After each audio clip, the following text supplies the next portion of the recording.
स्वागतम. सर्व रसिकजनांचं आजच्या लेखक तुमच्या भेटीला या उपक्रमामध्ये मनपूर्वक आनंदाने स्वागत. मित्र हो, आपल्या यंदाच्या उपक्रमामधलं हे 6वं विचारपुष्प. आज या विचारपुष्प गुंफण्यासाठी आज आपल्यामध्ये आलेले आहेत ज्येष्ठ लेखक माननीय श्री सुनीत पोतनीस.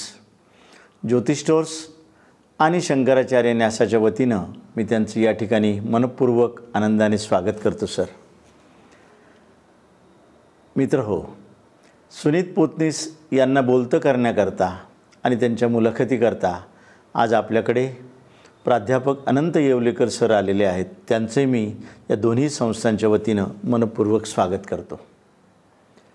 मित्र हो, या 6व्या विचारपुष्पामध्ये जगात ज्या काही अद्भुत गोष्टी आहेत त्याचा वेध घेण्याचं काम किंवा त्या इतिहासाच्याबद्दल माहिती देण्याचं काम आज आपल्याला सुनीत पोतनीस सर त्यांच्या लेखनाद्वारे किंवा त्यांच्या मनोगताद्वारे आपल्यापुढे सांगणार आहेत. मित्र हो, मागे वळून जर पाहिलं तर आपल्याला आठवत असेल, इतिहास या विषयामध्ये आपल्याकडे विश्वासराव पाटील येऊन गेलेले होते, ज्येष्ठ लेखक, ज्यांनी पानिपतचा इतिहास आपल्याला सांगितलेला होता. त्याचप्रमाणे डॉक्टर उदय कुलकर्णी हे आपल्याकडे येऊन गेलेले होते. पर्यटनाच्या बाबतीत तर अनेक मंडळी आपल्याकडे आली. मग सुधीर पाटील असतील, केसरी पाटील असतील किंवा जयप्रकाश प्रधान असतील. हा सांगण्याचा मुद्दा एकच आहे, कारण सुनीत पोतनीस हे सर्व जगभर फिरलेले आहेत आणि या फिरण्याचा परिणाम त्यांच्या अभ्यासाचा, लिखाणाचा, त्यांचं सातत्याने चाललेलं मनन चिंतन याचा परिणाम त्यांनी एका पुस्तकामध्ये अतिशय छान पद्धतीनं रेखाटलेला आहे. मला सांगायला आवडेल, आपल्यापैकी काहींनी त्यांचं बखर संस्थानाची हे कदाचित वाचलेलं असेल. बखर संस्थानाची हे स्वातंत्र्यपूर्व काळामध्ये आपल्या जी काही अनेकविध बखरी होत्या किंवा संस्थानं होती त्यांचा इतिहास याच्यामध्ये घेतलेला आहे. अत्यंत रंजकपणे राजे रजवाडे असतील, वेगवेगळ्या प्रकारचे सरसेनापती असतील, या सगळ्यांच्या इतिहासाचा मागोवा घेऊन अतिशय सुंदर असं पुस्तक हे सुनीत पोतनीसांनी लिहिलेलं आहे.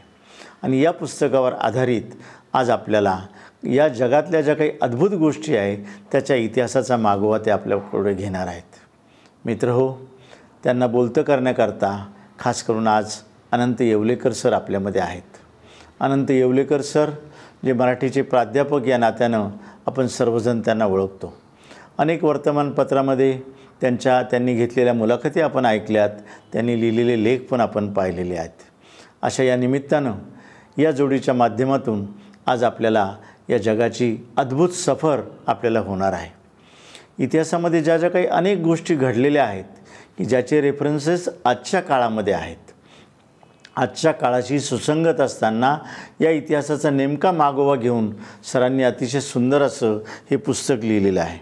कारण एका टोकाला फंद फितुरी, कट कारस्थानं, तर दुसऱ्या टोकाला कला, क्रीडा, साहित्य यांना उदार आश्रय देणारे, एकीकडे प्रजेचा पुत्रवत सांभाळ करणारे प्रजाहित दक्ष कार्यकर्ते, राज्यकर्ते आणि दुसरीकडे प्रजेची पिळवणूक करणारे लष्करी कुशासक देखील. सांगायचा मुद्दा हाच, इतिहासामध्ये देखील अशा प्रकारच्या मनुष्य प्रवृत्ती होत्या, ज्या चांगल्याही होत्या आणि दुष्टही होत्या.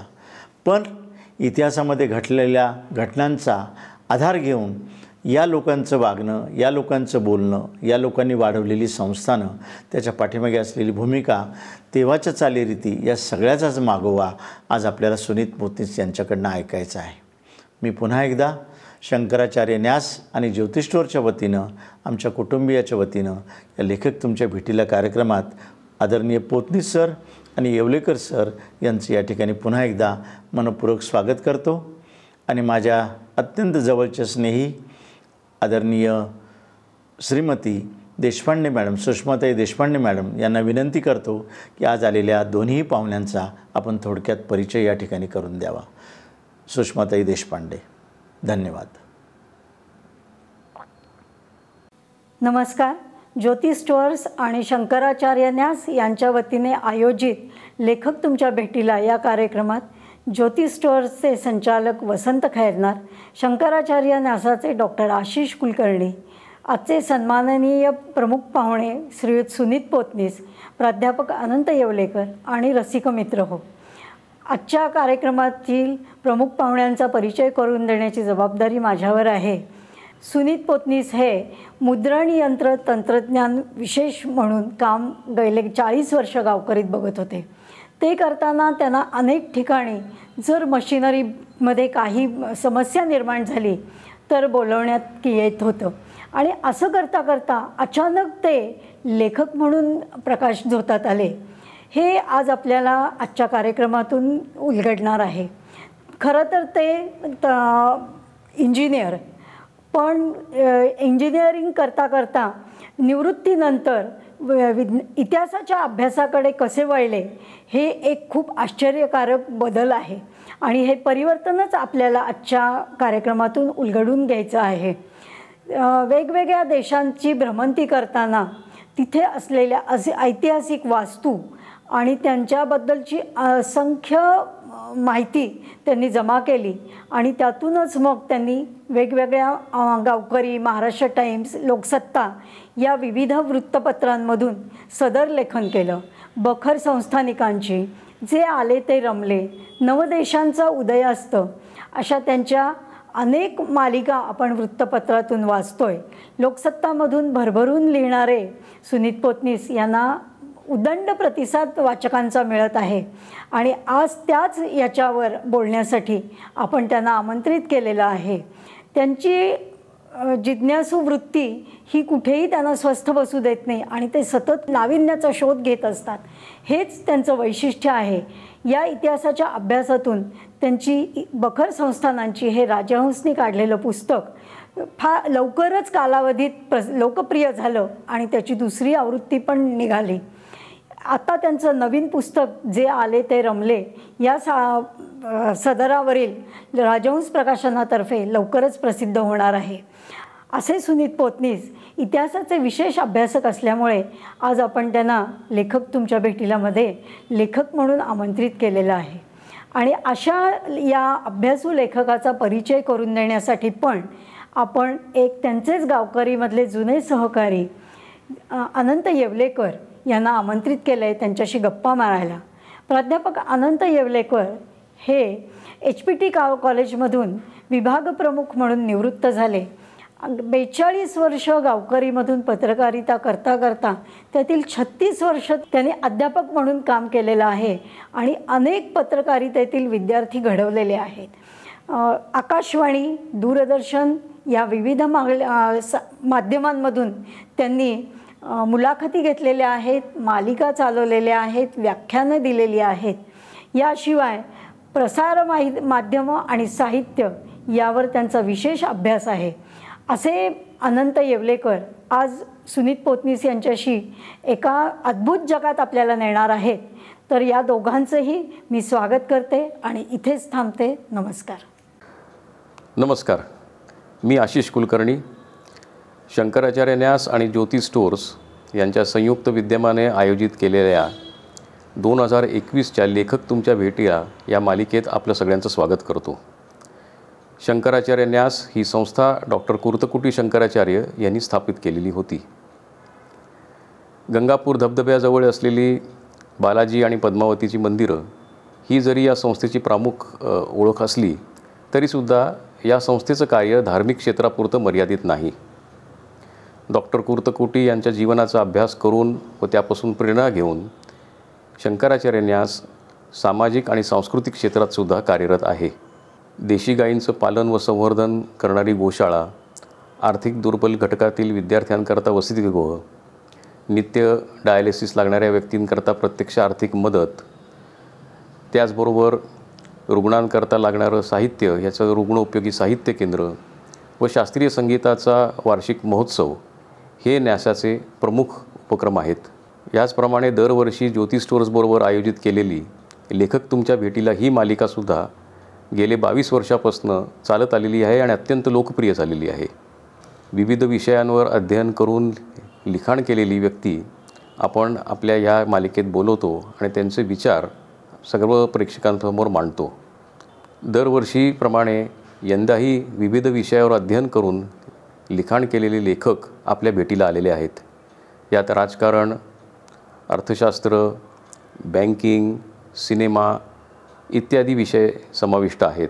आपल्या सर्वांना या लेखकांचे विचार ऐकायला आवडतील आणि नवीन विषयांची ओळख होईल अशी खात्री व्यक्त करतो आणि पुन्हा एकदा आपले स्वागत करतो. धन्यवाद.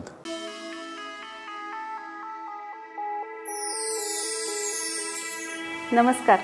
गोदावरी अर्बन कोऑपरेटिव्ह बँकेचे संस्थापक अध्यक्ष डॉक्टर वसंतराव पवारांच्या स्मृतीस मी विनम्र अभिवादन करते. सर्व श्रोत्यांना मनपूर्वक नमस्कार करते, त्यांचं स्वागत करते. गोदावरी बँक मागील वर्षापासनं रौप्य महोत्सव साजरा करीत आहे. या रौप्य महोत्सवानिमित्त गोदावरी बँकेने महिला सक्षमीकरणावरती जोर द्यायचा ठरवलेला असून गोदावरी बँकेने जॉईंट लायबिलिटी लोन म्हणजेच बचत गटांना आर्थिक मदत ही एक योजना लागू केलेली आहे. यामध्ये 500हून अधिक महिलांना आम्ही रोजगारासाठी कर्ज दिलेले आहे. गोदावरी बँक म्हणजे ठेवींसाठी सुरक्षित बँक. गोदावरी बँक म्हणजे गरजूंना कर्ज देणारी बँक. गोदावरी बँक म्हणजे घरासाठी, व्यवसायासाठी, सोने तारणासाठी लोन देणारी बँक. गोदावरी बँकेतर्फे मी सर्वांना शुभेच्छा देते. एक कुटुंब एक बँक, गोदावरी बँक.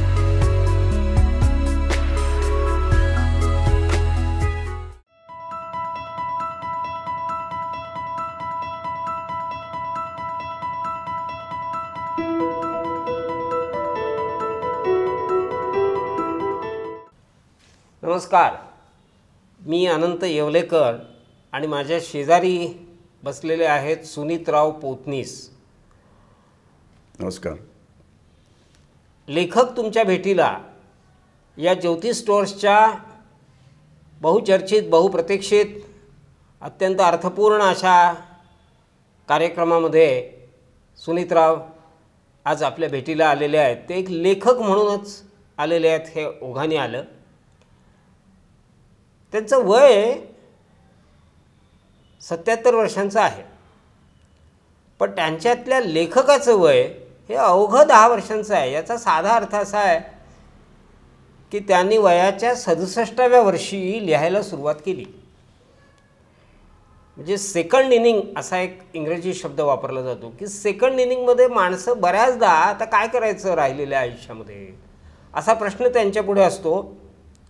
कंटाळतात, काही ना काही धडपड करत राहतात, यश अपयश मिळत राहतं किंवा दिवस कंठतात असं आपण म्हणतो. या माणसाच्या बाबतीमध्ये मात्र अगदी उलटं झालेलं आहे. लेखनाच्या अलौकिक अशा आनंदामध्ये हा माणूस आकंठ बुडालेला असतो आणि त्याचं प्रत्यंतर म्हणजे गेली 10 वर्ष 5 वेळा मराठीतलं जे प्रतिष्ठित असं दैनिक आहे लोकसत्ता, त्याच्यामध्ये यांनी स्तंभलेखन केलेलं आहे. अर्थात या सगळ्या गोष्टी त्यांचा जो औपचारिक परिचय आधी करून दिला गेला त्याच्यामध्ये आल्याच असतील, मी त्याची द्विरुक्ती करत नाही. मला जे सुनीतराव लेखक म्हणून दिसले ते माझ्यापेक्षा वयाने ज्येष्ठ आहेत, पण आमच्यामध्ये एक अकृत्रिम असा स्नेह आहे आणि त्या नात्याने पण मला ते जसे दिसले ते अधूनमधून मी तुमच्यापुढे ठेवणार आहे. आणि त्यामागचा हेतूसुद्धा लेखक आपल्याला कळावा, आपल्यासमोर उलगडावा हाच आहे. नमनाला जास्त तेल न घालता मी आता सुनीतरावांकडे वळतो आणि त्यांना पहिल्यांदा असं विचारतो, सुनीतराव, तुम्ही खूप उशिरा हातामध्ये लेखणी धरलीत. तुम्ही ज्या वर्तमानपत्रामध्ये दीर्घ काळ 42-43 वर्ष काम केलं त्याच्याशी मीही संबंधित होतो. अगदी गमतीने म्हणायचं तर ते प्रोडक्शन मॅनेजर होते त्या वर्तमानपत्रामध्ये आणि आम्ही त्यांना नित्य बघायचो. त्यांच्या कामात ते व्यग्र असायचे. आम्हाला असं वाटायचं की हा माणूस फक्त बहुतेक याला सही करता येत असेल, कारण त्यांचं बहुतेक काम हे यंत्राशी निगडीत होतं. त्यांच्या बोलण्यात येईलच ते पुढे. आम्हाला कल्पना पण नव्हती की हा माणूस मराठीमध्ये काही चांगली पुस्तकं देऊ शकेल आणि वाचकांना खेचून घेऊ शकेल, तेही मी मगाशी म्हणालो त्याप्रमाणे वयाच्या दुसऱ्या टप्प्यामध्ये 60 नंतर. त्यामुळे त्यांचा हा जो प्रवास आहे त्याचं एका शब्दात वर्णन करायचं झालं तर मी अद्भुत हा शब्द नक्की वापरेन. आता यातली अद्भुतता काय आहे ते सुनीतरावांच्या बोलण्यातून येईलच. सुनीतराव, सांगा की तुम्ही काय काय करत होतात आधी, म्हणजे लिहायला सुरुवात करायच्या आधी तुम्ही काय करत होतात, मग लिहायला सुरुवात कशी झाली, हे सगळं जरा आम्हाला सांगा. खरं तर मुद्रण व्यवसायातला मी एक माणूस. छापखान्यासाठी लागणारी विविध यंत्रसामुग्री, विशेषतः वर्तमानपत्र छापण्याची वेगवान मशिनरी जी पूर्वी आपल्याकडे तयार होत नसे, आयात करावी लागायची, तर त्याचे जुळणी करणे, त्याची उभारणी करणे, त्याची देखभाल करणे आणि याला जोडून वर्तमानपत्राच्या निर्मितीचे व्यवस्थापन करणे, या कामामध्ये मी 45 वर्ष हे काम केलेलं आहे.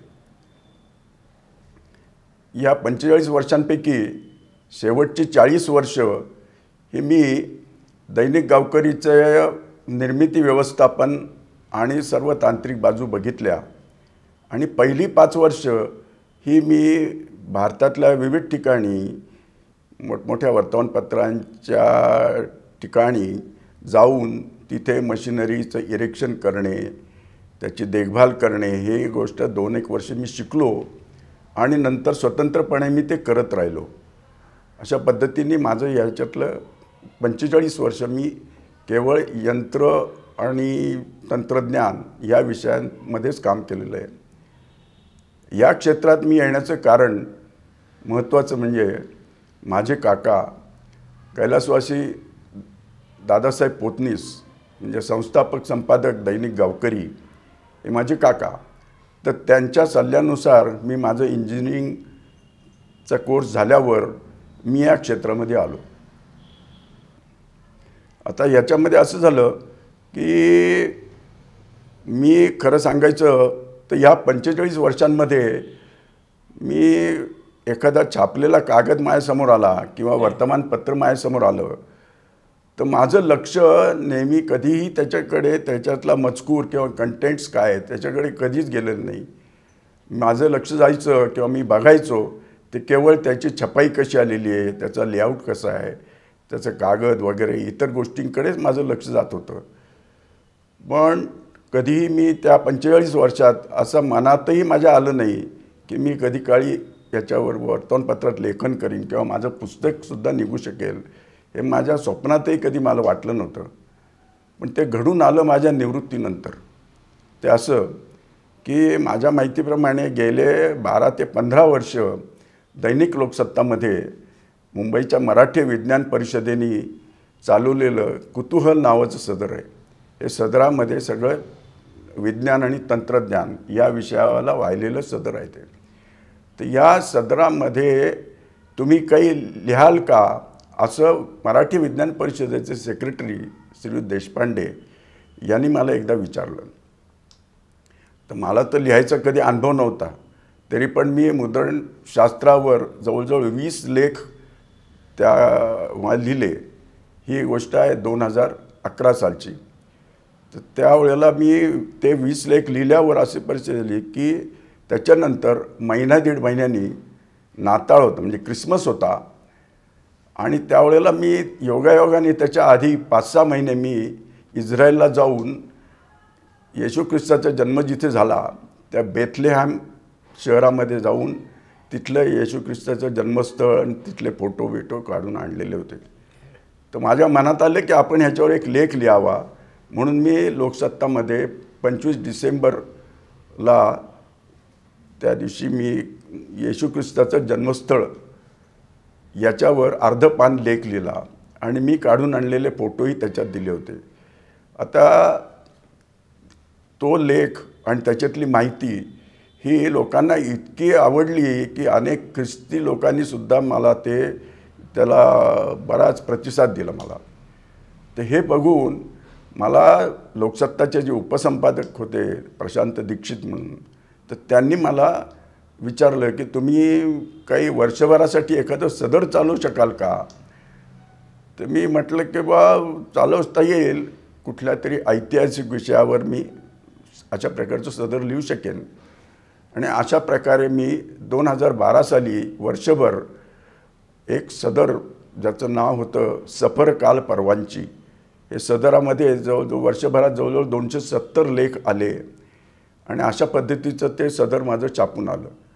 तो माझा पहिला लेखनाचा प्रवास माझा तिथून सुरू झाला.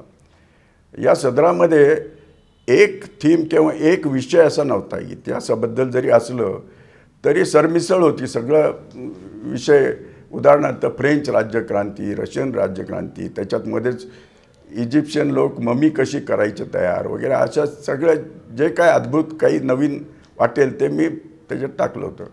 पण त्यालाही लोकांचा बऱ्यापैकी प्रतिसाद आला. त्याच्यानंतर मग 2 वर्षांनी मला त्या उपसंपादकांनी परत एखादं सदर घेता का असं विचारलं. तेव्हा मी 2-3 विषय त्यांना सुचवले. त्याच्यापैकी भारतीय संस्थानांबद्दलचा विषय त्यांना आवडला आणि 2015 साली माझं बखर संस्थानांची नावाचं सदर वर्षभर चाललं. असेच 270 लेख त्याच्यात छापून आले. तर ह्या संस्थानांबद्दलचं जरा मी पुढच्या माझ्या वक्तव्यामध्ये मी बोलणारच आहे त्याच्याबद्दल. पण त्यालासुद्धा वाचकांचा फारच मोठा प्रतिसाद आला. त्याला 2 मुंबई आणि पुण्याचे 2 प्रकाशकांनी मला विचारलं की ह्याच्याबद्दल तुम्हाला पुस्तक काढायचं का? तर मी पुण्याचे राजहंस प्रकाशन यांना त्याची दाखवली तयारी आणि 2017 साली राजहंस प्रकाशननी यावर माझं एक पुस्तक काढलेलं आहे. सुनीतराव, आपण या पुस्तकाकडे येऊच. आत्तापर्यंत तुम्ही जे बोलला त्याच्यावरून आमच्या असं लक्षात आलं की हा माणूस इतिहासामध्ये रमणारा आहे. म्हणजे तुम्ही जन्मकथा सांगितली, पण आम्हाला कुतूहल आहे ते याचं की तुमच्या मनामध्ये हा जो इतिहास घर करून, कारण तुमची दोन्ही सदरं ज्याचा आत्तापर्यंत तुम्ही उल्लेख केला त्याच्यात असं दिसतंय की इतिहासातले विषय तुम्ही घेत आहात, त्यात रमता आहात. तर हे काय रहस्य आहे? म्हणजे तुमच्या बालपणात त्याची काही बीजे आहेत का? तुम्ही काय वाचत होतात? तुम्हाला कशाचं तुम्ही फिरत होतात, भरपूर फिरलेला आहात. म्हणजे भारत भ्रमण तर झालेलंच आहे तुमचं, पण जगातले वेगवेगळे देश फिरून आलेले आहेत. आम्हाला जरा ते जाणून घ्यायचं आहे की तुम्हाला या इतिहासाने कशी साथ घातली, कशा हाका मारल्या? नक्कीच ते माझ्या बालपणात किंवा शालेय जीवनात त्याची बीजं रुजलेली आहेत असं मलाही वाटतं. काय आहे की म्हणजे मला असं वाटतं की वर्तमान काळाच्या बरोबर भूतकाळातही रमणारा एक माझी मनोधारणा माझी उपजतच तयार झालेली आहे असं मला वाटते. मी माझं शालेय जीवन म्हणजे 1ली ते 11वी अशी 11 वर्षामध्ये मी महाराष्ट्रातल्या 7 ठिकाणी माझी शाळा झाली ती आणि दूरवरच्या प्रदेशात महाराष्ट्रात. तर त्या काळात माझा प्रवासही भरपूर झाला. मला आठवतं मी 8व्या-9व्या वर्षीसुद्धा स्वतंत्रपणे एकट्याने प्रवास करत होतो आणि तेव्हा असं जाणवलं की प्रवासामध्ये तुटलेले फुटलेले किल्ले, भग्न मंदिरं किंवा खेडेगावांमधल्या वेस असायच्या, त्या वेस वगैरे अशा गोष्टी बघितल्या की मला एकदम काहीतरी गूढ आकर्षण त्याच्याविषयी आतूनच असावं असं मला वाटतं. कारण मी खूप टक लावून बघायचो त्यांच्याकडे. ते आजही आहे माझ्या ह्याच्यामध्ये. त्याच्याशिवाय मला आठवतं आहे की 7वी-8वी पासून मला भूगोलाचे नकाशे, रंगीबेरंगी देशांचे ॲटलासमधले नकाशे किंवा इतिहासातले काही किल्ल्यांचे यांचे फोटो असे दिसले की मी एकदम टक लावून मंत्रमुग्ध झाल्यासारखं त्याच्याकडे बघत असायचो. आजही मी ॲटलासमधले रंगीबेरंगी नकाशे बघून मी तासनतास त्याच्याकडे बघत बसू शकतो. इतके मला ते आतूनच माझ्या मते ती उपजतच माझी आवड आहे ऐतिहासिक गोष्टींबद्दल असं मला वाटते. आणि त्याच्यातूनच मी हे इतिहासाचं लेखन सुरुवात केलेलं आहे असं माझं मत आहे. पुढे असं झालं की याविषयी माझं वाचन विशेष काही नव्हतं, ऐतिहासिक वाचन अजिबातच नव्हतं. पण पुढे मशिनरी शिकण्याच्या आणि इरेक्शन करण्याच्या निमित्ताने मी भारतात सगळीकडे हिंडत होतो. एकदा असं झालं की मी केरळमध्ये कोट्टायम आणि क्विलॉन या गावांना एकदा गेलो होतो. तिथे माझा जवळजवळ 5 ते 6 महिने मुक्काम होता आणि एका ख्रिश्चन कॉंग्रिगेशनचं वर्तमानपत्राची मशिनरी फिट करायला मी गेलो होतो. आता त्यांनी माझी राहण्याची व्यवस्था केली होती ती YMCAमध्ये. तर YMCAची माझी 3ऱ्या मजल्यावर जी खोली होती त्या खोलीच्या पलीकडे होता समुद्र आणि केरळमधला पाऊस आणि रात्री अपरात्री इतका पाऊस पडायचा. रात्री असं व्हायचं की त्या ढगांचा गडगडाट आणि पलीकडून समुद्राच्या लाटांचा आवाज यांनी मध्येच माझी झोप उडायची. तर त्यावेळेला तर काय करायचं हा मोठा प्रश्न पडायचा मला. तर त्यावेळेला ते YMCA म्हणजे ते ख्रिश्चन असोसिएशन असल्यामुळे त्यांनी प्रत्येक खोलीमध्ये एक बायबलची कॉपी ठेवलेली होती. आता मी उठून काय करायचं म्हटल्यावर बायबल घ्यायचो आणि पुस्तक वाचायला सुरुवात करायचो. असं रोजचे 8-10 पानं मी वाचत बसायचो. अशा तऱ्हेने माझं 5 ते 6 महिन्यामध्ये माझ्या मते बायबलचे ओल्ड टेस्टामेंट आणि न्यू टेस्टामेंट या दोन्हीचे 5 ते 6 वेळा पारायण नक्कीच झालेलं आहे. हे एक मला येशू ख्रिस्त किंवा इतर याच्याबद्दल एक असे निराळे एक उत्सुकता किंवा कुतूहल निर्माण झालं माझ्या मनात आणि तेव्हा ठरवलं की आपण कधीतरी एकदा इथे या ठिकाणी जाऊन यायला पाहिजे. त्याशिवाय पुढे असं झालं की बऱ्याच वर्षांनी मी घरातली काही सामान जुनं काढत होतो. त्याच्यात मला एक पुस्तक सापडलं, इंग्लिश पुस्तक. त्याचं नाव होतं 12 सीझर्स. 12 सीझर्स म्हणजे रोमन साम्राज्यामधले जे सम्राट होऊन गेले ते स्वतःला सीझर्स म्हणून घ्यायचे सगळे. तर अशा 12 सीझर्सबद्दलचे त्यांचं सगळं कार्य, त्यांचं चरित्र आणि असं सगळं होतं त्याच्यामध्ये. तर त्याचं पण मला इतकं आकर्षण वाटलं की तेव्हापासून मी ऐतिहासिक वाङ्मय जे काय मिळेल ते वाचायचं मला नाद लागला आणि त्याच्यातूनच पुढे मला ही इतिहासाबद्दल लिहिण्याची सवय झाली किंवा असं म्हणता येईल.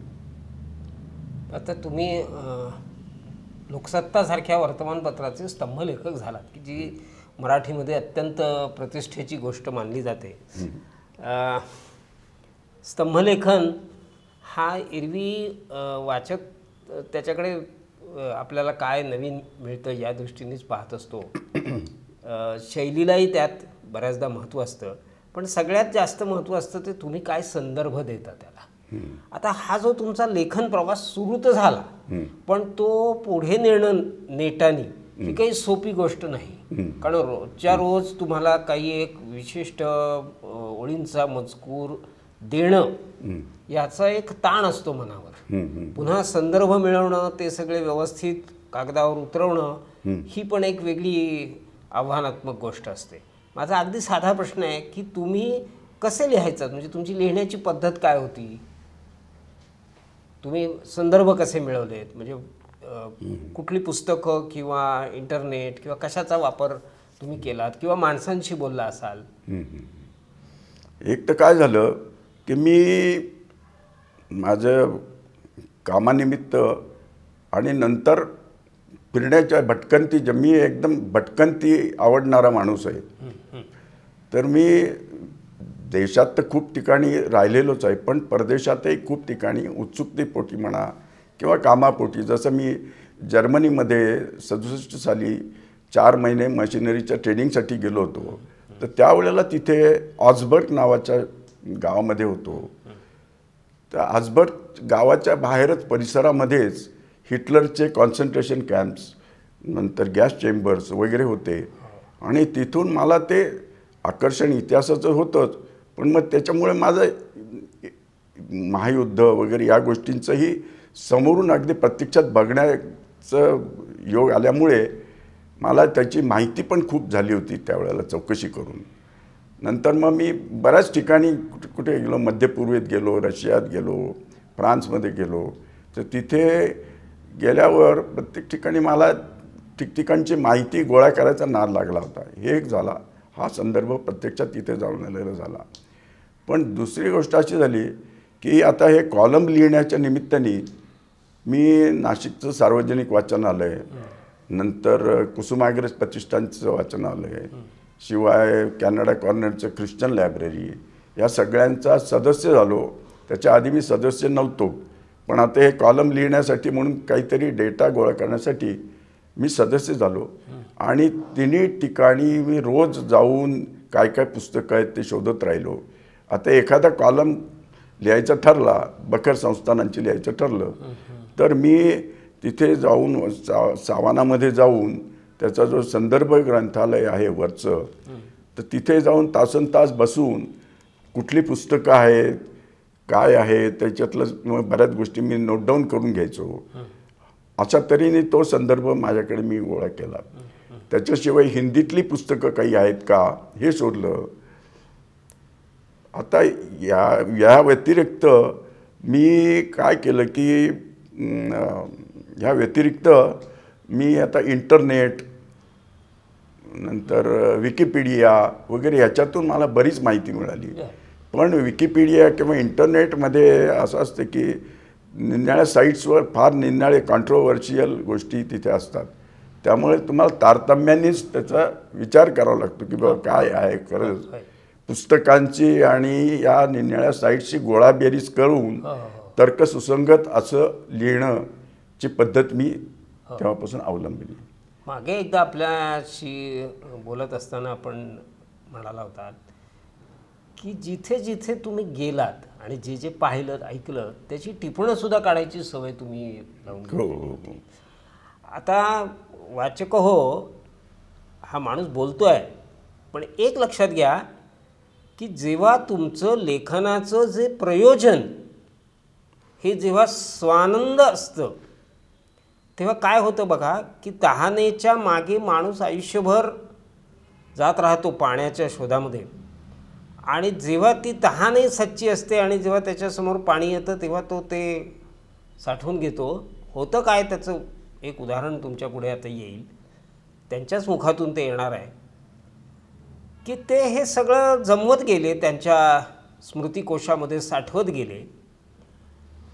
रशियामधला प्रसंग आहे, तुम्ही त्यांना त्याच्याविषयी बोलायला लावणार आहे की एका परक्या देशाबद्दल जेव्हा ते रशियामध्ये गेले होते आणि तिथे भटकंती करत असताना तो गाईड आणि तो जो प्रसंग आहे तो सांगा जरा आम्हाला.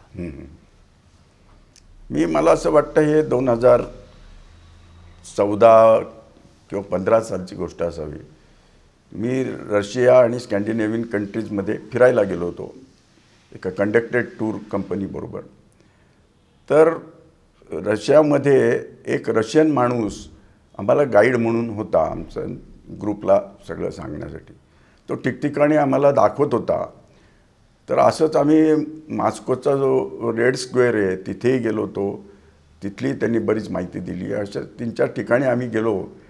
सेंट पीटर्सबर्गमध्ये असं झालं की तो जे सांगत होता तर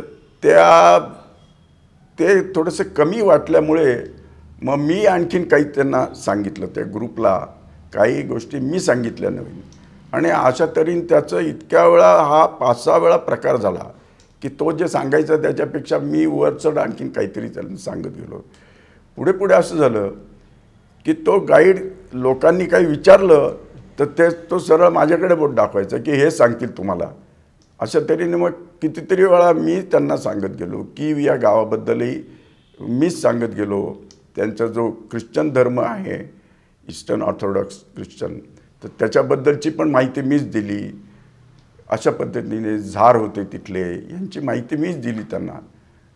मी काय झालं, मला सवय अशी झाली की ह्या लेखनाला मी सुरुवात केल्यावर निरनिराळी पुस्तकं वाचनालयातून वगैरे आणायचो आणि त्याच्यातून मी मोठमोठी रजिस्टर्स तयार केली आणि ती लिहून काढायचो सगळी माहिती त्याच्यातली अगदी शब्द.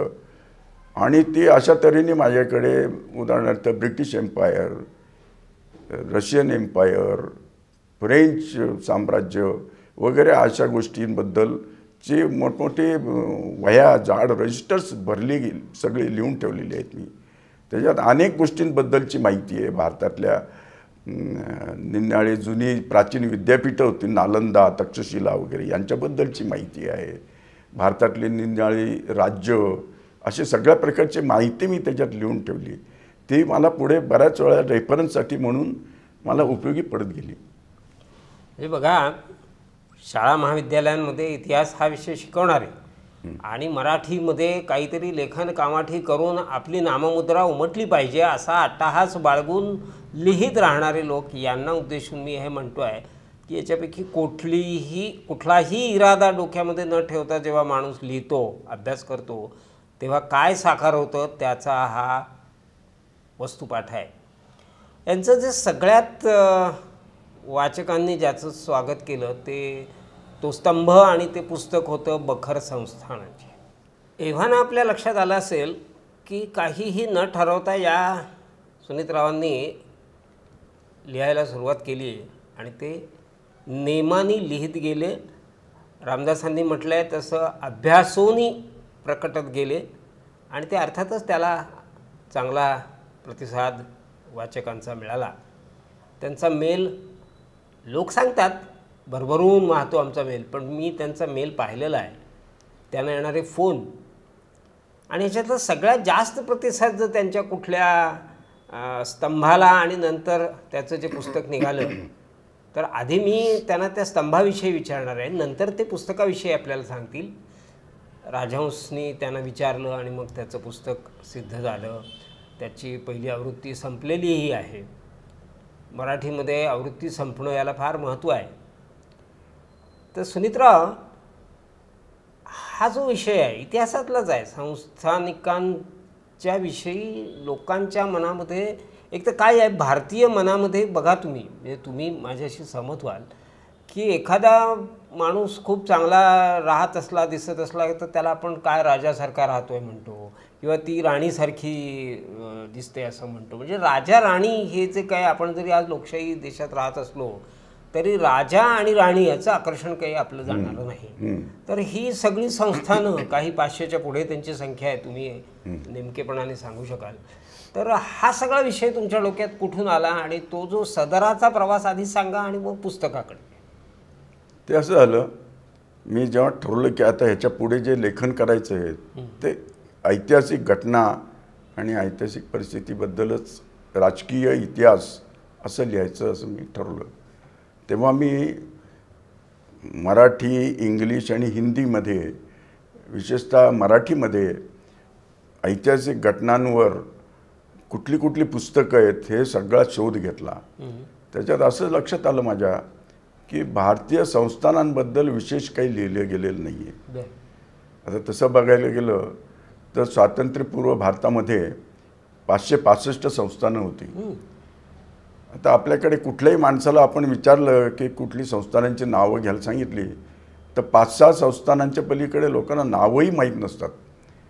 आणि संस्थानं ही फार मोठी त्यावेळेला राजकीय एंटिटी होती. त्यावेळेला भारतामध्ये, ब्रिटिश भारतामध्ये साधारणतः 46% प्रदेश हा भारतीय संस्थानांच्या सत्तेखाली होता आणि 54% हा डायरेक्ट ब्रिटिश रूल तिथे होता.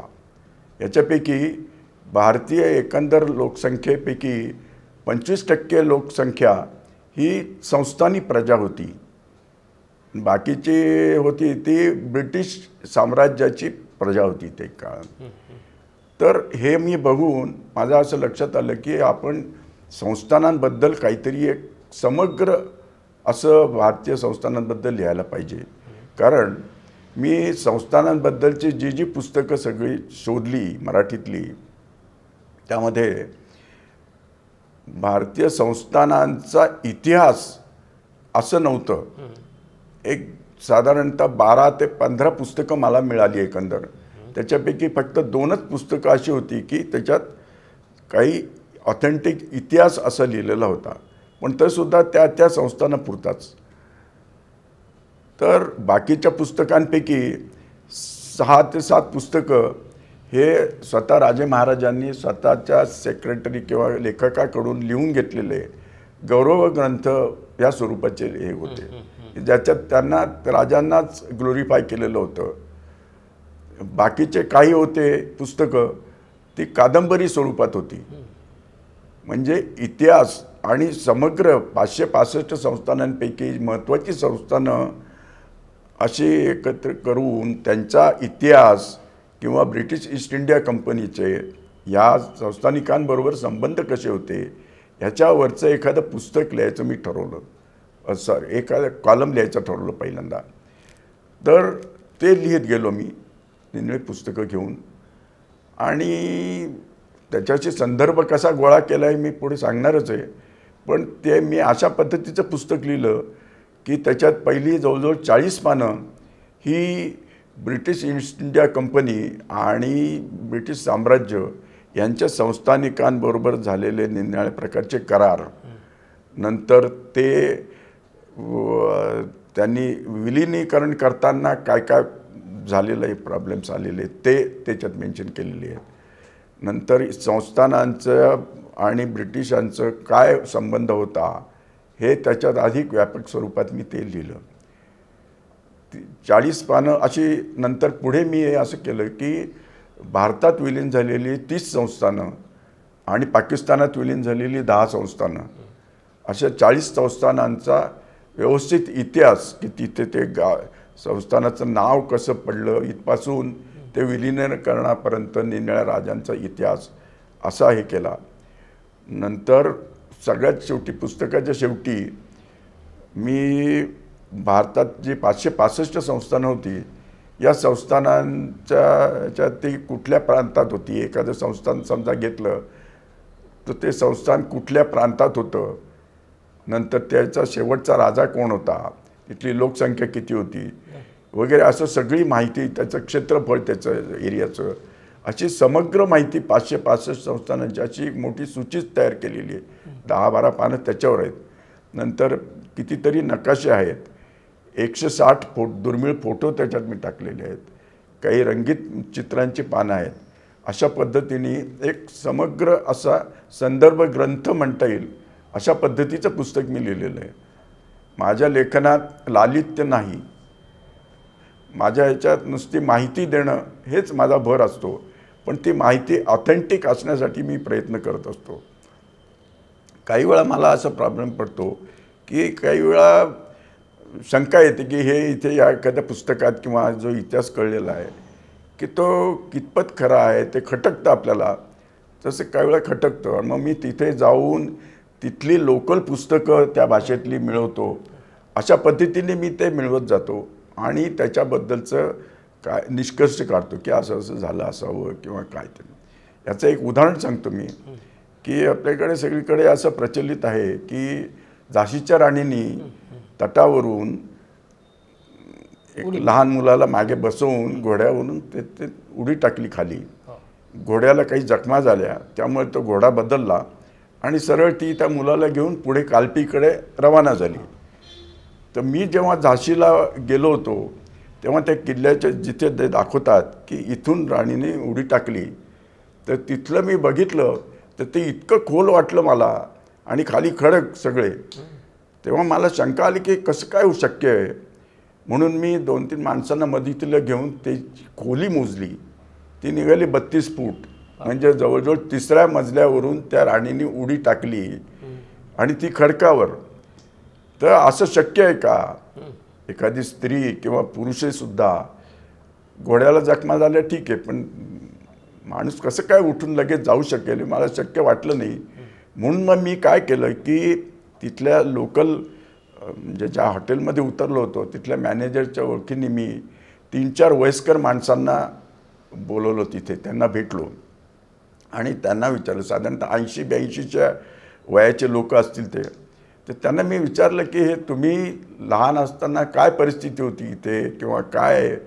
तर त्याच्यातला एक माणूस मला असा भेटला की तो त्या किल्ल्याच्या पायथ्याशीच राहत होता.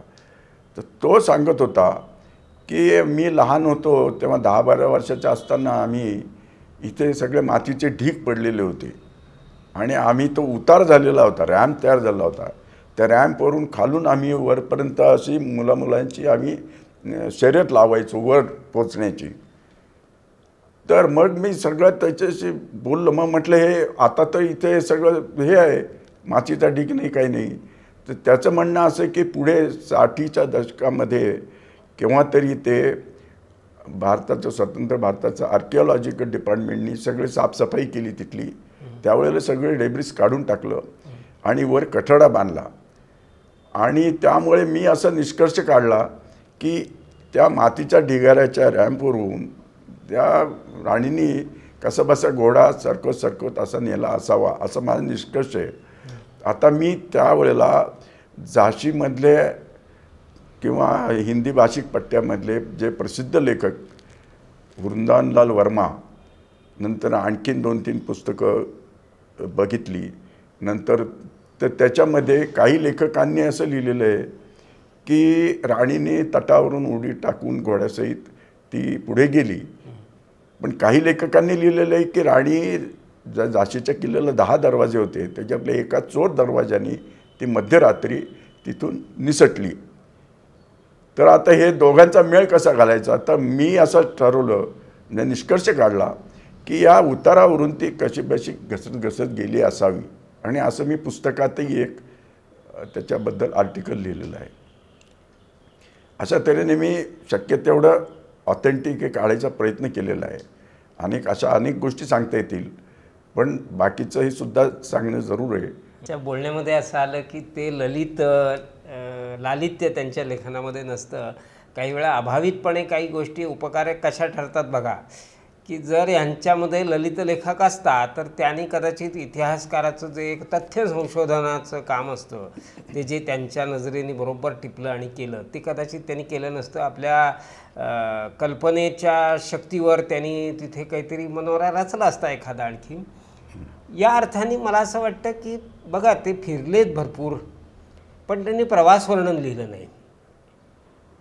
आज जमाना जो आहे तो ललितेतर लेखनाचा आहे हे आपण सर्वजण जाणता, पण त्या ललितेतरमध्ये सुद्धा वस्तुनिष्ठता सांभाळून लिहिणारे फार थोडे असतात. आणि त्याच्यापैकी सुनीतराव एक आहेत असं ज्यांनी त्यांचं लेखन वाचलेलं आहे त्यांच्या लक्षात येतं. या सगळ्या याच्यामध्ये ज्या विषयाबद्दल आता आपण बोलतो आहोत की बखर संस्थानांची, तर राजा आणि राणी मग अशी आपण म्हणालो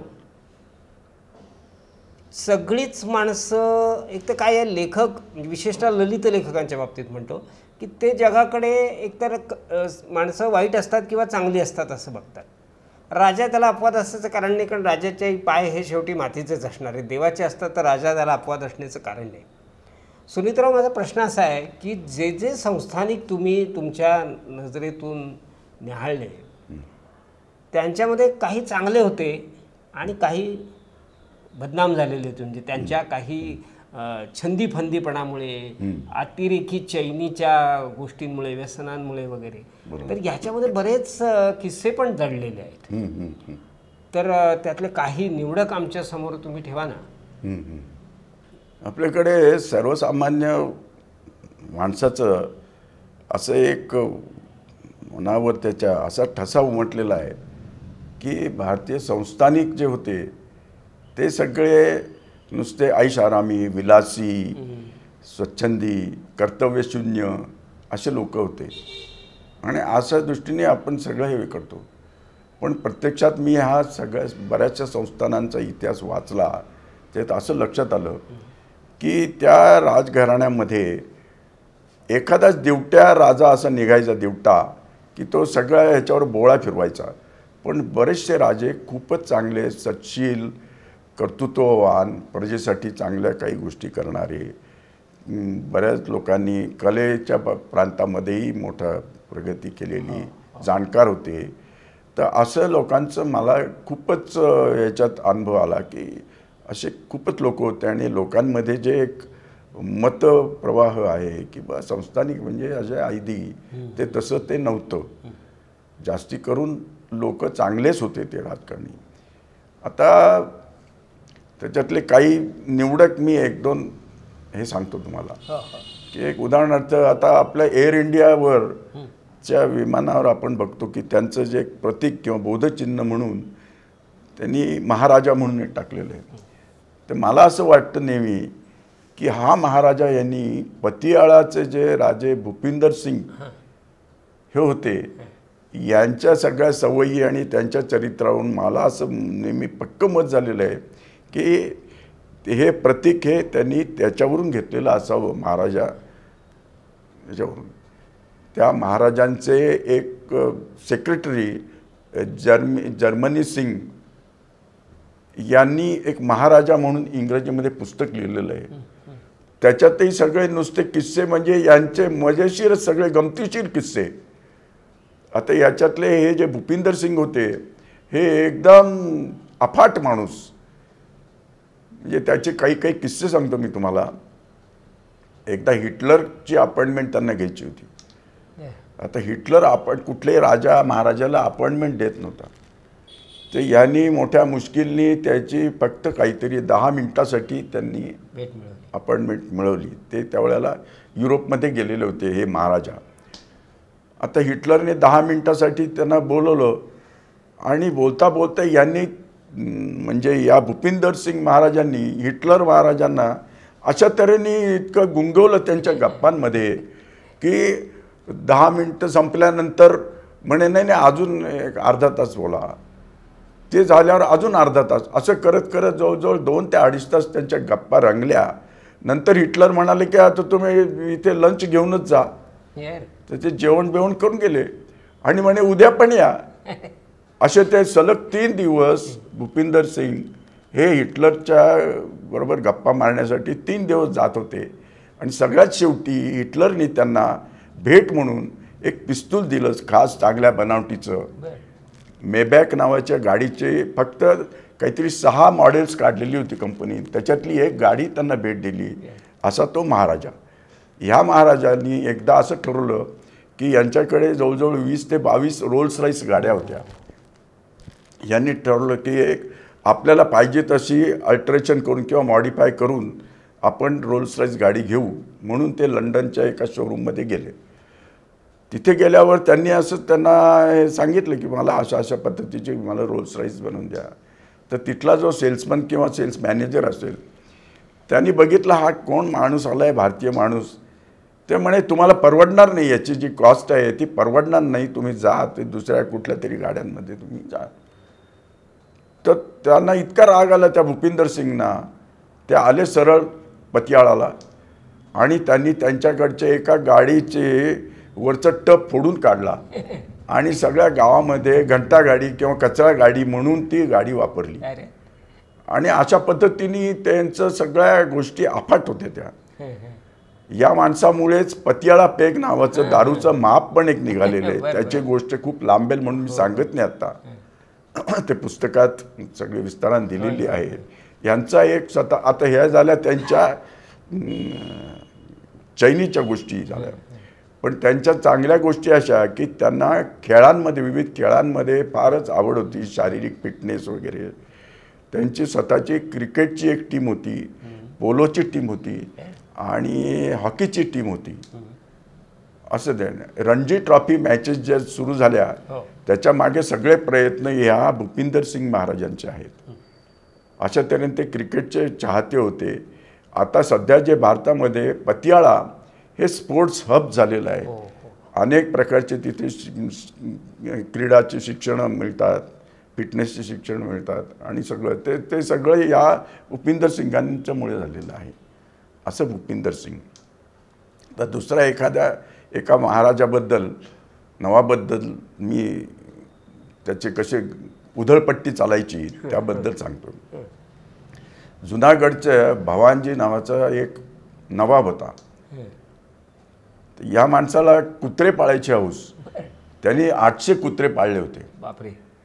तर 800 कुत्र्यांसाठी त्यांनी दर 4 कुत्र्यांमागे एक खोली अशा प्रकारचं हॉस्टेल बांधलं होतं.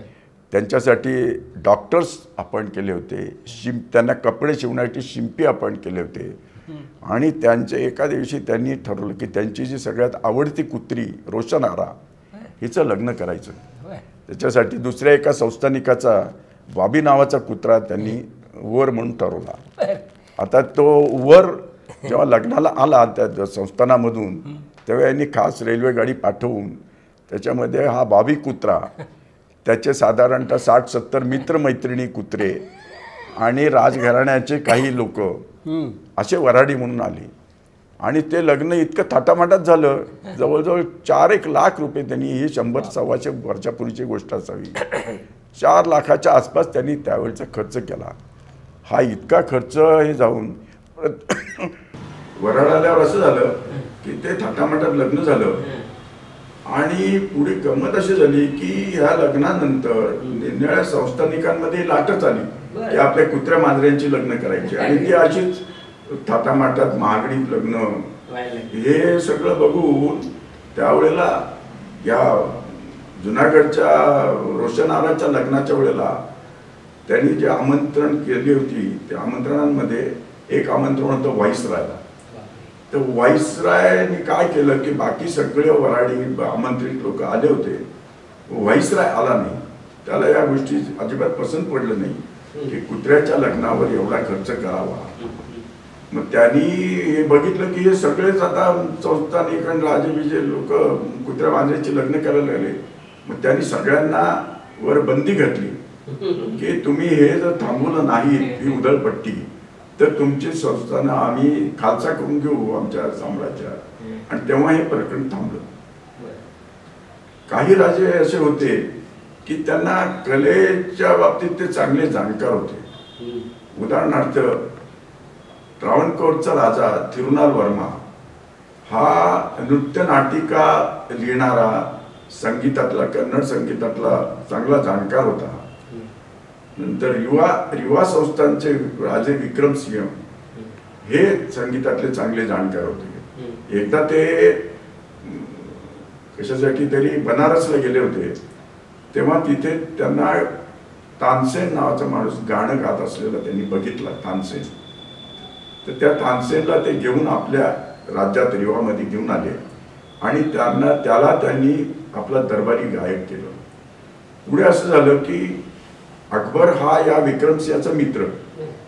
तर अकबर जेव्हा एकदा इथे आला होता रिवाला तेव्हा त्यांनी याचं गाणं ऐकलं तानसेनचं आणि ते इतकं त्याला आवडलं की तो त्याच्या मागे लागला रिवाच्या राजांच्या की याला माझ्याकडे द्या, आमच्या आग्र्याच्या दरबारात आम्ही हे करू. आता त्याच्यावरून यांनाही हा पाहिजे होता, विक्रमसिंहांना पण तो तिथेच पाहिजे होता रिवामध्ये. मग दोघांचं इतकं झालं की युद्ध व्हायची वेळ आली. मग शेवटी बिरबलांनी विक्रमसिंहाची समजूत घातली की बा तुम्ही हे असं करू नका, अकबराच्या ताकदीपुढे तुम्ही हे काही करू शकणार नाही. आणि शेवटी तानसेन अकबराकडे गेला. दुसरी गोष्ट म्हणजे आणखीन एक राजा असा होता, अवधचा नवाब वाजिद अली शाह. वाजिद अली शाह बद्दल आपण बऱ्याच लोकांनी ऐकलेलं असेल. तर हा राजा स्वतः नृत्यामध्ये प्रवीण होता, संगीतांमध्ये प्रवीण होता. त्यांनी काही रागांची निर्मिती केली होती आणि हे करून सुद्धा त्याची प्रजा सुखी होती, आनंदी होती. त्याच्या कारभारावर काही हे नव्हतं. तरी सुद्धा ते इंग्रजांना खालसा करायचं होतं कारण अवध हे संस्थान अत्यंत सुपीक प्रदेश. तर त्यांना ते खालसा करायचं होतं. तर काहीतरी त्यांनी कारण काढून त्याला ते खालसा केलं, त्याला कलकत्त्याला अटकेत ठेवलं होतं. अशा तऱ्हेने काही राजेंनी आणि राजे महाराजांमुळेच आपल्याकडची भारतीय अभिजात संगीत किंवा इतर कला हे जिवंत राहिल्यात असं मला वाटतं. त्यांनी आश्रय नसता दिला ते पुढे या टिकल्या नसत्या आजपर्यंत असं माझं मत आहे. मला या पुस्तकात बद्दल राजहंसकडून विचारण्यात आली ते सांगा. हा कॉलम जेव्हा वर्षभर झाला लोकसत्तामध्ये तेव्हा मला 2 प्रकाशकांनी विचारलं होतं की याच्यावरचं पुस्तक काढावं का. तर त्याच्यातले एक म्हणजे पुण्याचे राजहंस प्रकाशन, त्यांच्याबरोबर माझं एक ठरलं की काढायचं आणि त्यांनी 2017 साली हे पुस्तक प्रकाशित केलं. राजहंस प्रकाशनने काढलं ते. त्याला इतका चांगला रिस्पॉन्स आला की त्याची पहिली आवृत्ती संपून दुसरी आवृत्ती संपत आलेली आता. अशा तऱ्हेने त्याचं हे आहे. आता आपण तुमच्या जे आली ते रमणी सुंदर गाव आहे या लोकसत्तेतल्या स्तंभाकडे वळून तो विषय कसा आला? एकदा असं झालं की मी एका भाषणाला गेलो होतो, बहुतेक आधार आश्रमाचं भाषण कार्यक्रम होता काहीतरी. तर विनायकदादा पाटील हे त्यांच्या भाषणात असं एक वाक्य बोलून गेले की आपल्याकडे जे अनाथ आश्रम किंवा हे आधार आश्रमासारखे किंवा अनाथांसाठी किंवा गरिबांसाठी निरनिराळे आश्रम चालू जातात, ही सगळी देणगी आहे ख्रिश्चन मिशनऱ्यांची. त्यांनी सुरुवात केली आणि त्यांच्यापासून आपण घेतलेलं आहे, असं ते बोलले. ते वाक्य मला अजूनही आठवतं. आणि त्या रात्री मी घरी गेल्यावर टी व्हीवर बातम्या बघत होतो, तेव्हा एक बातमी अशी वाचली की अल्टर नावाचा टॉम अल्टर नावाचा अमेरिकन नट, हिंदी सिनेमात काम करणारा, तो त्या दिवशी निधन पावला. तर त्याच्याबद्दलची बातमी होती. तेव्हा सहज माझ्या मनात आलं की हा अमेरिकन माणूस कोण, कुठला, हा हिंदी सिनेमात काम कसं करायला लागला, म्हणून सहज विचार आला. आणि त्याच वेळेला या विनायकदादा पाटलांनी सांगितलेल्या वाक्याची मला आठवण होती. मी दुसरे 2-3 दिवस मला एक चाळच लागला की परकेयांमधले कोण कोण लोक आपल्याकडे आले होते, नामवंत लोक, आणि त्यांनी काय केलं. तर बघता बघता माझी ती 50 लोकांची यादी झाली आणि अजूनही करता येणार होती. तेव्हा मला असं एकदम हे वाटलं की ह्याच्यावर एक चांगला एक विषय होईल लेखनासाठी आणि याच्यावर कॉलम लिहिता येईल. आणि मग त्या दृष्टीने खूपच अभ्यास करत राहिलो. तर आणि त्या पद्धतीने तो जे आले ते रमले, म्हणजे गेल्या 2500 वर्षात अलेक्झांडरच्या काळापासून आजपर्यंत जे जे परकीय लोक आपल्याकडे आले आणि त्याच्यातले बरेचसे लोक आपल्याकडे येऊन स्थलांतरित लोक हे आपल्याकडे चांगले मिसळले, आपल्या समाजात आपलेच झाले किंवा आपलेच रमले, ते असं म्हणता येईल. अशा नाव आहे यांनी ते मी त्याचं नाव जे आले ते रमले ठेवलेलं आहे. आता जे आणखी पुस्तक राजहंसकडून येत आहे ते कोणतं आहे आणि काय विषय आहे त्याचा? तो विषय असा आहे की तोही विषय मला असाच योगायोगाने सापडला. मी मागच्या वर्षी सहज आपले काहीतरी असे इतिहास वगैरे बघत होतो, तेव्हा असं लक्षात आलं की गेल्या 100 वर्षामध्ये जगामध्ये साधारणतः 160 नवीन देश निर्माण झाले, अस्तित्वात आले, आणि काही देश त्यांचं अस्तित्व संपलं. तर मी एक सहज बघता बघता हे विचार केला की बा हे काय झालं असेल, आणि मग त्याच्यावरही मला असं लक्षात आलं एक चांगली लेखमाला होईल. मग मी लोकसत्ताच्या उपसंपादकांशी बोललो, तर त्यांनी सांगितलं की याच्याबद्दल हे देश कसे अस्तित्वात आले आणि त्यांच्या तिथे काय राजकीय उलाढाल झाली की ज्याच्यामुळे ते नवीन देश म्हणून अस्तित्वात आले. तर त्याच्या मागचा सगळा इतिहास, राजकीय इतिहास फक्त लिहा, अशाबद्दलचा तो कॉलम आहे. तोही चांगला पॉप्युलर आहे. तो यावर्षी चालू आहे. आता पुस्तक त्याचंच होत आहे. त्याचं नाही, जे आले ते रमले याचं पुस्तक.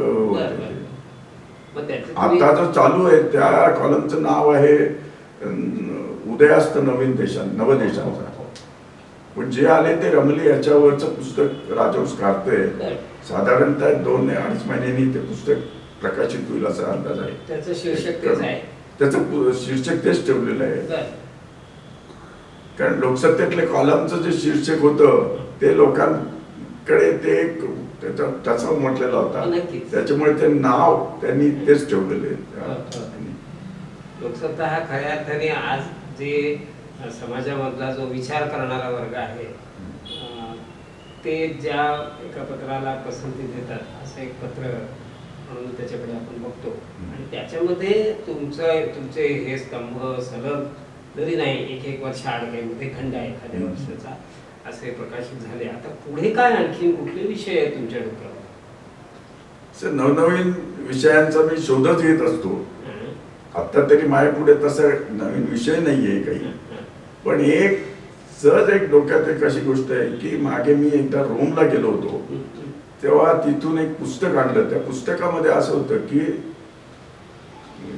म्हणजे बिफोर अँड टुडे म्हटल्यासारखं, की पुस्तकाचं एक पान आपलं पहिल्या पानावर एखाद्या तिथल्या राजवाड्याचं आत्ता आहे तसं त्याचं सगळं चित्र फोटो काढलेला आणि तो कागद असं उलटला की पुढच्या पानावर जे येईल ते त्या काळातलं म्हणजे 2-2,500 वर्षापूर्वी ते कसं होतं, तो किल्ला म्हणा किंवा तिथले जे रोमन कलोजियम म्हणा यांचे अशा प्रकारचं एक चित्रांचं पुस्तक आपण काढावं असं माझ्या डोक्यात आहे. जसं शिवाजीचे किल्ले किंवा राजपुतांतले किल्ले किंवा इतर काही भग्नावशेष वगैरे यांचे फोटो काढून हे करावं. पण ते आता बघू कसं निघेल ते, कारण हे करण्यासाठी मला आता काय झाले की माझ्याच्यानी कुठे लांबवर जाणं मला शक्य नाही होत आली. आणि दुसरी गोष्ट म्हणजे हे पुस्तक काढायचं तर याला फार मोठी इन्व्हेस्टमेंट करावं लागेल. त्याच्यासाठी एखादा प्रकाशक तयार होईल की नाही मला शंका आहे. पण दुसरा काही विषय मी शोधत असतोच. हो, जवळपास तास होत आला असेल मला वाटतं. घड्याळ काही आम्ही पाहिलेलं नाही. इतिहासाचं मानवी मनाला असणारं आकर्षण कधीही संपणारं नाही. स्मरणरंजन असं म्हटलं की काही लोक जरा नाक पुरडतात, परंतु इतिहासामधला गोडवा, इतिहासामधली जी उद्बोधन करण्याची क्षमता आहे ती क्षमता ही त्यांनाही नाकारता येत नाही. मुद्दा हा आहे की त्या मुग्ध अशा इतिहासाला बोलकं करणारी लिहिणारी माणसं लागतात आणि ती ठरवून नाही लिहू शकत. त्याच्यासाठी असं एक आतून आलेलं उपजत असं वेड लागतं, पॅशन लागते. सुनीतरावांच्या मध्ये ती नक्कीच आहे. त्याशिवाय ते एवढं सगळं लेखन करू शकले नसते. मी अगदी प्रारंभी म्हणालो की आता ते 78 वर्षांचे आहेत. आता लिहिणारी माणसं ही भरपूर जगतात. त्याचं एक कारण असं आहे की त्यांना रमण्याचं एक ठिकाण मिळालेलं असतं आणि त्याच्यामुळे त्यांच्या पेशी अशा छान उत्फुल्ल अशा त्यांना जगण्याची उमेद देत राहतात. आणखीन मला पुढे असं सांगायचं आहे की त्यांच्यासारख्यांमुळे आपल्यासारखे जे वाचक असतात त्यांनाही वाटायला लागतं की नाही हे जग खूप सुंदर आहे, हा आपला जो भूतकाळ आहे तो खूप अद्भुत आहे, विलक्षण आहे. बघा ना, त्यांनी जे किस्से सांगितले, चित्तचक्षु चमत्कारिक असा एक शब्द मी त्यासाठी वापरेन. खरं सांगायचं ना तर 2 गोष्टी आहेत त्याच्याकडे मी शेवटी निर्देश करेन. एक म्हणजे हा विषय असा एका तासात संपणारा नाही. मी अनुभवाने सांगतो की या माणसाने एकदा बोलायला सुरुवात केली की तुम्ही तासनतास फक्त ऐकत राहता, तुमचं लक्ष दुसरीकडे कुठेही विचलित होत नाही. आणि दुसरं शेवटीच ते बोलले त्याच्याकडे मी लक्ष वेधतो की खूप काही आहे आपल्याकडे. किल्ले गडकोट यांच्याबद्दल पुष्कळ जण बोलतात. त्यांनी जी त्यांची आंतरिक इच्छा व्यक्त केली आणि त्याच्यामध्ये बराच काही गुंतलेला आहे, खर्च आहे, प्रवास आहे. तर या सगळ्या गोष्टींकडे खरं म्हणजे समाजाने लक्ष द्यायला पाहिजे. या सगळ्याच्या मागे उभं राहिलं पाहिजे. पहिली गोष्ट म्हणजे ही जी पुस्तकं आहेत ती आपण पहिल्यांदा विकत घेऊन वाचली पाहिजे बरं का. म्हणजे मी त्यांना त्याची काही गरज नाही आहे, कारण त्या माणसाला काही माहितीच नाही असं काही असतं. खप वितरण वगैरे यातल्या काही गोष्टी अनअझ्युमिंग ज्याला आपण म्हणतो ना, तसा हा माणूस आहे. मुलाखत देताना सुद्धा त्यांच्यावर भयंकर ताण होता आणि बोलले तर किती सहज ते आपण आता अनुभवलं. खूप छान वेळ गेला, माझाही गेला आणि तुमचाही नक्की गेला असेल. परत एकदा जर त्यांना तुमच्या भेटीला आणता आलं तर नक्कीच तुम्हालाही ते आवडेल याची मला खात्री आहे. म्हणजे ते परत म्हणतील की नको आता पुरे झालं. पण मला असं वाटतं की या माणसाकडे जे बरंच काही आहे ते आपण एकदा तरी आणखी ऐकलं पाहिजे. आपण थांबूया. नमस्कार.